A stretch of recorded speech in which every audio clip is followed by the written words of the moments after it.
Everyone, welcome to our channel. भारतीय समाज में जो सामाजिक संगठन के प्रमुख आधार रहे हैं उनमें एक तो आपका आता है परिवार, विवाह, नातेदारी, जाति और ये जो भी व्यवस्थाएं हैं। तो हमने परिवार के बारे में पढ़ा तो वहाँ पे हमें पता चला कि कुछ सगे संबंधियों का एक समूह तरीके का होता है जो बहुत ही निकट क्लोज्ड रिलेशन विवाह या रक्त संबंध के आधार पर जुड़े होते हैं। तो ये तो हो गया परिवार, लेकिन जब परिवारों का परिवार एक समूह बन जाता है।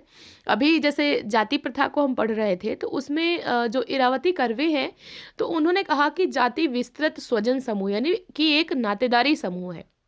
तो वहाँ पर भी बात आती है कि नातेदारों का एक समूह। तो अब यहाँ पे क्वेश्चन ये आता है कि एक्चुअल में नातेदारी संगठन क्या है, किस तरीके से कार्य करता है। तो देखिए, नातेदारी एक ऐसी व्यवस्था जो कि विवाह या रक्त संबंध द्वारा लोगों के मध्य में संबंधों को जोड़ती है। मतलब लोगों को या तो वो रक्त संबंध के द्वारा जुड़े होते हैं, उनके बीच में खून का रिश्ता है जो हम बोलते हैं ना खून का रिश्ता, या फिर उनके बीच में वैवाहिक संबंध होते हैं। जैसे एक लड़की के उसके ससुराल वाले या फिर एक लड़के के उसके ससुराल वाले और ससुराल वालों के जितने रिलेशन वाले हैं, इस तरीके से जो भी रिश्तेदार होते हैं। तो या तो रक्त संबंध के आधार पर लोग जुड़े होते हैं या फिर विवाह संबंध के आधार पर एक वृहद नेटवर्क के तौर पर कि ये उनके नातेदार हैं, फिर उनके नातेदार के नातेदार हैं, ये उनके नातेदार हैं, तो मामा के, चाचा के, फूफा के, मौसा के, इस तरीके से जो नातेदारी संगठन है वो कार्य करता है। इसमें सामाजिक आधार होता है इसका, जिसके आधार पर इसको मान्यता मिली होती है। समाज में कुछ नियम होते हैं, किसको क्या पुकारेंगे, किससे क्या रिश्ता है, किससे दूरी का रिश्ता होना चाहिए, किससे मजाक का रिश्ता होना चाहिए, ये सारी चीज़ें भी समाज ने बता रखी है। तो इसको बाकायदा सामाजिक आधार मिला हुआ है जिसकी वजह से इसको मान्यता प्राप्त है। और इसमें एक नया आधार भी मान्यता दी जाती है उसको, जिसको कि सामाजिक तौर पर हम कह सकते हैं। जैसे किसी को हमने गोद ले लिया तो वो जो सामाजिक तौर पर हमने किसी को लिया, मतलब वो ना तो रक्त है ना ही हमारा विवाह संबंध है, लेकिन हमने सामाजिकता के तौर पर, मानवीयता के नाते हमने उसको गोद लिया और फिर हम बोलते हैं कि ये हमारी संतान है, या वो बोलता है कि ये हमारे पिता माता हैं। तो इस तरीके से भी तो गोद ली हुई संतान को भी नातेदारी संगठन के अंतर्गत शामिल किया जाता है। ठीक है, तो ये तो हो गया नातेदारी संगठन का अर्थ। अब हम थोड़ा सा देखेंगे कि जो अलग अलग समाजशास्त्री हैं, क्योंकि नातेदारी ऐसा टॉपिक है कि बहुत ज़्यादा पढ़ने की आपको इसमें ज़्यादा ज़रूरत नहीं है। तो मेनली जहाँ जहाँ से क्वेश्चन पुटअप होते हैं मैं वो चीज़ें आपको बताऊंगी। बाकी नातेदारी क्या होती है ये सभी को पता है, रिलेशन वालों से सभी लोग मिले हैं, बहुत अच्छे से समझते होंगे इस चीज़ को। तो नातेदारी का वर्गीकरण थोड़ा सा देख लेते हैं कि किन किन समाजशास्त्रियों ने क्या क्या वर्गीकरण किया है। तो एक प्रमुख समाजशास्त्री हैं जीपी मर्डॉक। इन्होंने कहा कि नातेदारी की 3 श्रेणियां हो सकती हैं, या 3 प्रकार की नातेदारी। श्रेणियां माने प्रकार, 3 कैटेगरी हो सकती है नातेदारी की। तो इन्होंने ये 3 कैटेगरी कौन कौन सी बताई। तो पहली इन्होंने बताई प्राथमिक, जो प्राथमिक नातेदारी होती है। दूसरी बताई द्वितीयक और तीसरी बताई तृतीयक। तो प्राथमिक, द्वितीयक और तृतीयक, ये 3 प्रकार की नातेदारी बताई है किसने, जीपी मर्डॉक ने। तो इन्होंने कहा कि जो प्राथमिक नातेदारी होती है इसमें 8 तरीके की नातेदारी यानी 8 प्रकार आ सकते हैं नातेदारी के। और जो द्वितीयक नातेदारी होती है इसमें 33 रिश्ते इन्होंने रखे। प्राथमिक में कितने रिश्ते हैं, 8 रिश्ते, और द्वितीयक में 33 रिश्ते, और तृतीयक में 151 रिश्ते। ठीक, ये 3 कैटेगरी में डिवाइड कर दिया इन्होंने। तो सबसे पहले समझते हैं प्राथमिक को। तो प्राथमिक नातेदारी वो नातेदारी होती है जिनसे व्यक्ति का बहुत ज्यादा घनिष्ठ संबंध होता है, प्रत्यक्ष संबंध होता है, डायरेक्ट कनेक्शन। अब इसमें उसके माता पिता आ जाते हैं, उसके भाई बहन आ जाते हैं। तो ये इनकी जो 8 संख्या होती है ये होती है प्राथमिक नातेदारी में। ठीक है, माता पिता आ गए, भाई बहन आ गए, उसकी पत्नी से उसका क्लोज रिलेशन ही होता है। तो रक्त संबंध के आधार पर माता पिता भाई बहन हो गए, और विवाह संबंध के आधार पर फिर पति पत्नी को काउंट कर लो। तो और एक तरीके से पुत्र पुत्रियां कह लो। तो जिनसे भी क्लोज रिलेशन होता है इंसान का वो नातेदारी प्राथमिक में आएगी। और 8 प्रकार की नातेदारी को इन्होंने प्राथमिक में रखा है। तो ये तो हो गई प्राथमिक, जो हमारे बहुत ज़्यादा क्लोज हैं। अच्छा, कुछ ऐसे नातेदार होते हैं जो हमारे तो क्लोज नहीं हैं, लेकिन जिनको हम बहुत ज़्यादा मानते हैं, वो उनके बहुत ज़्यादा क्लोज हैं। जैसे ले लो किसी इंसान की पत्नी। अब किसी व्यक्ति की पत्नी उसकी क्लोज रिलेशन में आ गई, उसकी प्राथमिक नातेदारी में आ गई, लेकिन अब उसकी पत्नी के माता पिता वो उस व्यक्ति से थोड़ा सा दूरी के हैं, लेकिन उसकी पत्नी के लिए प्राथमिक है। मतलब उस व्यक्ति से उसके जो सास ससुर हैं वो थोड़ा दूरी के रिश्ते में आ गए, लेकिन उसकी पत्नी के लिए माता पिता हैं, तो उसकी पत्नी के लिए प्राथमिक है। तो द्वितीयक नातेदारी में वो आ जाएंगे जो हमारे प्राथमिक नातेदारों के घनिष्ठ है, यानी प्राथमिक नातेदारों के प्राथमिक नातेदार। समझते चलिएगा, थोड़ा सा कंफ्यूज मत होइएगा। प्राथमिक नातेदारों में वो आ गए जो हमारे बहुत ज्यादा घनिष्ठ है, हमारे बहुत ज्यादा सगे संबंधी, ठीक, जो कि 8 संख्या इनकी बताई मर्डॉक ने। फिर द्वितीयक नातेदारी में वो आ गए जो हमारे घनिष्ठ लोगों के घनिष्ठ हैं, जैसे हमारे माता पिता के माता पिता, मतलब हमारे दादा दादी, तो हमसे तो थोड़ा सा दूरी का रिश्ता हुआ, लेकिन माता पिता के तो वो माता पिता ही है ना, तो उनके लिए वो क्लोज हो गए। और जैसे हमारे चाचा चाची, तो चाचा हमसे तो थोड़ा दूरी के हैं, लेकिन हमारे पिता के भाई बहन में आ गए तो वो क्या है, उनके लिए घनिष्ठ हो गए।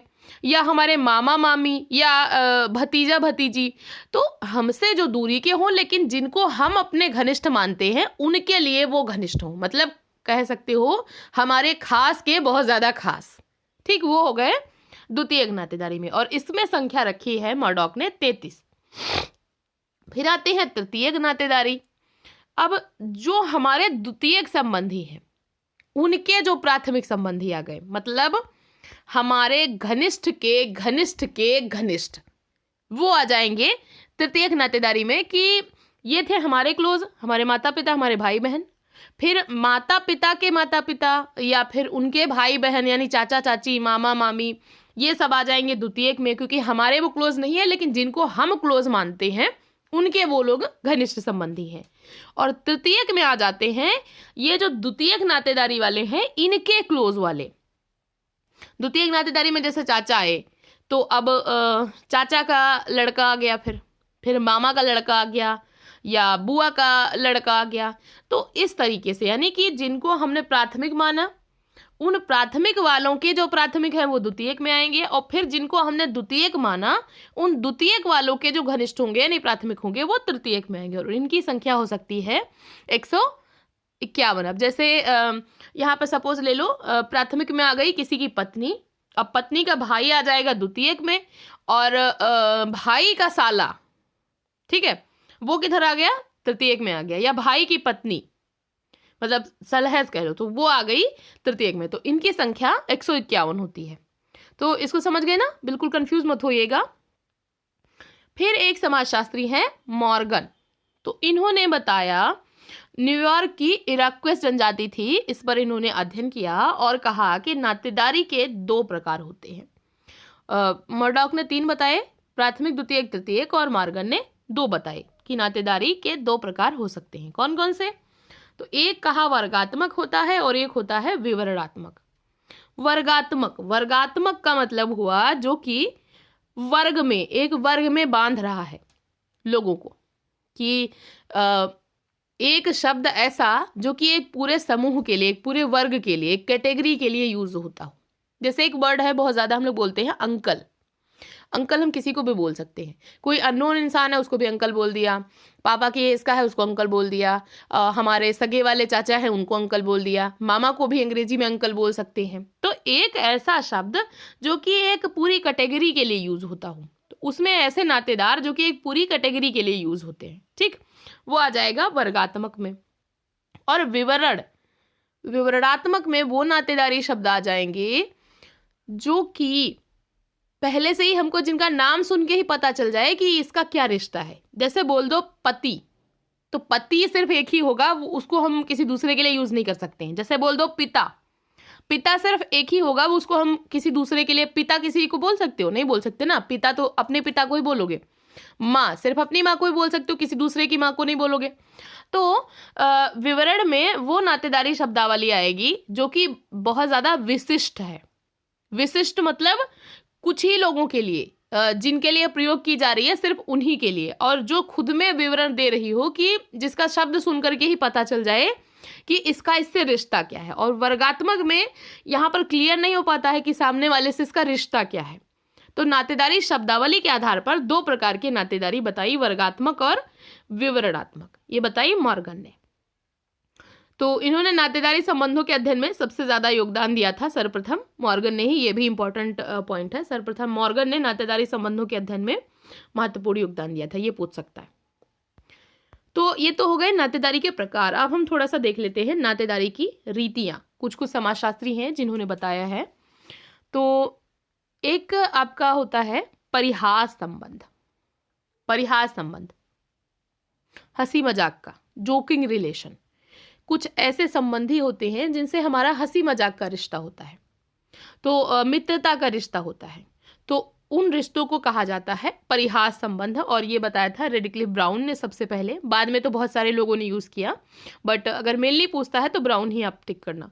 तो परिहास संबंध, जिनमें रिश्तों में मित्रता और हास परिहास का भाव होता है। अब जैसे देवर भाभी का रिश्ता है, तो इसमें बहुत ज़्यादा हंसी मजाक चलता रहता है, बहुत ज़्यादा फ्रेंडली रिलेशन होता है, या फिर कह लो कि जीजा साली का रिश्ता होता है। तो बहुत ज़्यादा हंसी मजाक वाले रिश्ते जहाँ भी होते हैं तो उनको कहा जाता है परिहास संबंध। इसके भी अलग अलग अध्ययन हुए हैं। ये एस.सी. रॉय ने बताया था कि उरांव जनजाति में दादा पोती परिहास संबंध पाया जाता है। जो दादा पोती हैं उनके बीच में हंसी मजाक चलता रहता है, ताकि जो दो पीढ़ियों के बीच में संघर्ष है वो ना उपजने पाए, मतलब एक नई पीढ़ी एक पुरानी पीढ़ी के बीच में तालमेल अच्छे तरीके से हो पाए। तो इस वजह से उरांव जनजाति में ये पाया जाता है। एस.सी. रॉय ने अध्ययन किया था। वेरियर एल्बिन ने बैगा जनजाति में अध्ययन किया था। कहाँ का? बैगा जनजाति में दादा पोता उनके बीच में परिहास संबंध पाया जाता है, उनके बीच में हंसी मजाक का रिश्ता पाया जाता है। ट्रोबियांडा, होपी इंडियन और मराठों में मामा भांजी के बीच में परिहास संबंध पाए जाते हैं। जो मामा भांजी या मामा भांजा दोनों के बीच में परिहास संबंध यानी जोकिंग रिलेशंस पाए जाते हैं। तो ये तो हो गया परिहास संबंध की कुछ ऐसे रिश्ते जिनसे हमारा मित्रता का भाव रहे, जिनसे हम हंसी मजाक के साथ में बात कर सके, अपने मन की बातें उनको शेयर कर सके। तो ये होता है परिहास संबंध के अंतर्गत। इसके एक उल्टा होता है, तो इसके विपरीत वाली जो नातेदारी की रीतियां हैं उसको क्या कहते हैं? तो उसको कहते हैं परिहार। परिहार माने थोड़ा दूरी के रिश्ते, और इसको यूज किया था सबसे पहले टायलर ने, बाद में तो कई सारे लोगों ने यूज किया है। तो ऐसे संबंधी या ऐसे संबंध जहां पर दूरी के रिश्ते बनाए जाते हैं, थोड़ा सा डिस्टेंस की थोड़ा हंसी मजाक नहीं होती उनके बीच में, दूरी के संबंध होते हैं। अब जैसे अपने यहाँ पर ससुर और बहू का रिश्ता या जेठ और बहू का रिश्ता, तो इनके बीच में दूरी का रिश्ता पाया जाता है।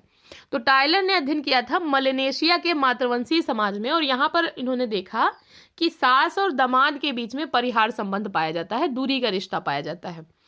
तो ये चीज इन्होंने यहाँ पर अध्ययन की थी। फ्रेजर ने श्रीलंका की वेदा जनजाति में देखा था कि भाई बहन के बीच में परिहार संबंध पाया जाता है, वो लोग बहुत दूरी के रिश्ते उनके बीच में होते हैं।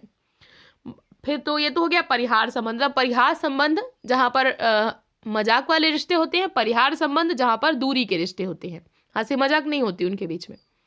फिर एक और यूज किया टायलर ने नातेदारी रीतियों को व्यक्त करते हुए, माध्यमिक संबोधन। ये देखा होगा ना आपने, गांव में बहुत यूज होता है, शहरों में भी औरतें यूज करती हैं। औरतें बेसिकली बहुत ज्यादा यूज करती हैं कि किसी को पुकारने के लिए किसी बीच के व्यक्ति को यूज कर लिया हमने, उसको माध्यम बना लिया। जैसे पति का नाम नहीं लेना है तो लड़के का नाम लेकर के बोल दिया कि उनके पापा या उनकी मम्मी, ऐसे करके जो बुलाते हैं हम लोग। तो माध्यमिक संबोधन यानी बीच का कोई व्यक्ति को हमने माध्यम बना लिया और फिर हम सामने वाले को संबोधित कर रहे हैं। तो ये चीज प्रथा पाई जाती है हिंदुओं में और खासी जनजाति में। हिंदुओं में तो बहुत पाई जाती है, औरतें पति का नाम नहीं लेती हैं, लड़के या लड़की के नाम से बोलती हैं उनके पापा।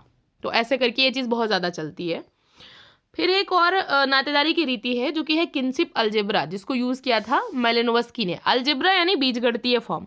तो जब बीजगणितीय रूप में नातेदारी संबंधों का वर्णन होता है, नातेदारों को वर्गीकृत कर दिया गया, मतलब वर्गों में डिवाइड कर दिया गया, और फिर उनको अलजेब्रिक तरीके से समझाया जाता है। जैसे एक वर्ग में रख दिया गया एक्स के पिता, ऐसे डिवाइड कर दिया एक्स वाई जेड, और फिर इसको समझाया कैसे जाएगा कि ये जो एक्स है ये पुत्र है, वाई इनका बेटा है, जेड ये उनके पिता हैं। तो इस तरीके से जब नातेदारी की टर्म्स को अलजेब्रिक तरीके से समझाया जाता है तो उसको कहते हैं किनशिप अलजेब्रा, दिया था मैलिनोव्स्की ने। एक और थ्योरी है जो कि है अलायंस थ्योरी, ये दी थी लेवी-स्ट्रॉस ने। तो इसमें क्या होता है, ये जो लेवी-स्ट्रॉस हैं इन्होंने बताया था कि जो नातेदारी है ये संपूर्ण नातेदारी विनिमय का आधार है। जितनी भी नातेदारी है उसमें जो कुछ नातेदारी है, नातेदारी अणु, उनको छोड़ करके बाकी सब विनिमय का आधार है। किस तरीके से हम निषिद्ध निकटाभिगमन के आधार पर हम विवाह संबंध को स्थापित करते हैं और इससे नातेदारी आगे बढ़ती है। ये इनकी पुस्तक थी एलिमेंट्री स्ट्रक्चर ऑफ किनशिप, 1949 में आई थी। इसमें इन्होंने दिया था। इसको मैंने बहुत अच्छे से समझाया हुआ है अपनी एक वीडियो में, तो अभी मैं उसका लिंक आपको भेज दूंगी, आप वहाँ से इसको देख लेंगे तो बहुत अच्छे से ये चीज़ समझ आ जाएगी। तो ये तो हो गया अलायंस थ्योरी, अभी मैं इसका लिंक आपको भेज दूंगी। इसके बाद कुछ और प्रथाएं हैं जैसे कि मातुलेय और पितृ स्वश्रेय इसको बोलते हैं, तो ये दोनों को भी समझ लेते हैं। तो मातुलेय प्रथा क्या होती है कि जब सभी संबंधियों में मामा को ही सबसे ज़्यादा इम्पोर्टेंस दी जाती है। मतलब माना जाता है कि मामा और भांजे का जो रिश्ता है वो बहुत ज़्यादा महत्वपूर्ण है, और जो मामा है वो भांजा या भांजी का संरक्षक माना जाता है। तो बाद में मामा की संपत्ति पर भांजे या भांजी का अधिकार समझा जाता है। तो ये होती है मातुलेय प्रथा, मामा को महत्वपूर्ण स्थान दिया गया। तो इसके अगेंस्ट एक और प्रथा पाई जाती है जिसको बोलते हैं पितृ स्वश्रेय।